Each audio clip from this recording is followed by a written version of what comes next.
Hello kapwa ko nga yung banag ira ay good news na pakakasta nga good news yaw tanistam nga mawag tam i-documents nga birth certificate or marriage certificate ta artam nga na mawag ka pumila o rin mabiyay ta arara yung para makaumay tam ta office na PSA ra. So ani plagan mo tam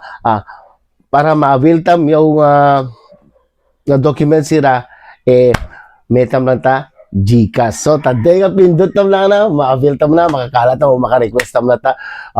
marriage certificate and birth certificate. Yes, gusto na ito na. So, sangaw, ari lang nga mapagata bills, o no rin man-load, o mag-cash in, mag-cash out, o, any nga kwa, yung isbaga-bago nga, na, para tanistam nga arit matalakak o aringang bara aringang hassle o stress may stress ta ma-request the documents na ng birth certificate o marriage certificate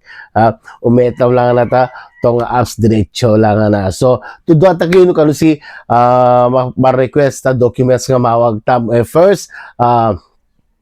ganun tam i-open tam i-apps tam nga GCash siyempre mawag nga download tam ta GCash application and may kadwa metam ta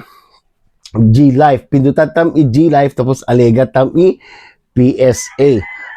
alega tam i PSA para makatalong tam ta PSA helpline.ph so after that mabalin niya aton mawak nga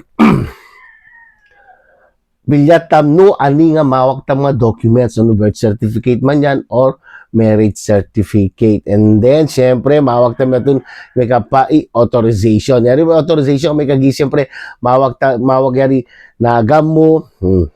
number mo, address mo, para amo na PSA office ka pa, nusto may padala, yari documents nga, i-request mo na. Syempre, may kalima, mawag tam mapaga, ari nga libre, mapaga tam through GCash. Yun na i-prove ko tam, i-ganwa tam. And then,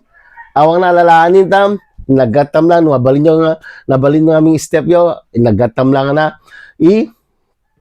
ang i-deliver ta documents nga request mo o di ba naman ni kasta na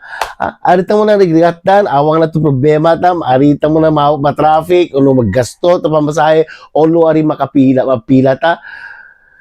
request tam ta documents nga mawag tam very easy very reliable stress free and then takaro na future sa yaw nga bali next nga videos ito do ikarwan para mamatam no ani buga imawak nga mamuan tam to tang application so okay